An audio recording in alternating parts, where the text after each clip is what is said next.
Right angle triangle case என்னென்ன இருக்குதோ அது அத்தனையுமே நம்ம வந்து இங்கே அப்ளை பண்ணுறோம்.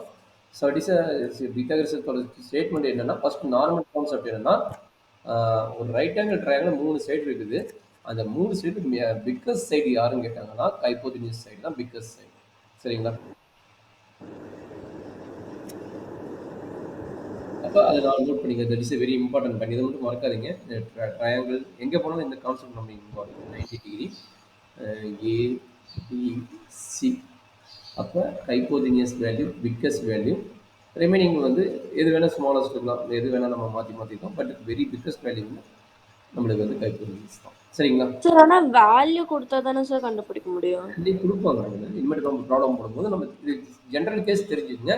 நம்மளுக்கு மேக்ஸிமம் வேல்யூ யார் இருக்கிறாங்க? ஹைப்போதெனியஸ் வேல்யூ. இது நமக்கு தெரிஞ்சுக்கணும். இது பேசிக். ஓகே சார் எனக்கு ஒரு டவுட் சார். இங்க மேல வந்து அந்த சைன் டீட்டா காஸ் டீட்டா அந்த ஃபார்முலா எல்லாம் கொடுத்தீங்கல்ல சார், ஆமாம். அதெல்லாம் எங்க சார் யூஸ் பண்ணுவோம்? ஒவ்வொரு ப்ராப்ளமாக போடுவோம். இப்போ நம்ம எதுவுமே யூஸ் பண்ணுவோம். சரியா?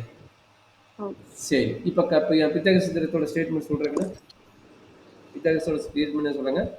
ஹைப்போதெனியஸ் square So a square plus b square is equal to c square.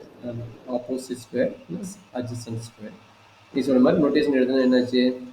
PC square ஹைப்போதெனிஸ்னா BC square equal to AB square plus AC square. இதுதான் வந்து பித்தகரஸ் தியரத்தோட ஸ்டேட்மெண்ட். Very important. இதை வந்து நம்ம நிறைய இடத்துல இங்கே ட்ரிக்னாமெட்ரியில் வந்து நம்ம அப்ளை பண்ண போகிறோம். ஒரு ரைட் ஆங்கிள் ட்ரையாங்கிள் கேஸ்னு வந்துச்சுனாவே பித்தாகரஸ் தியரம் வரும்.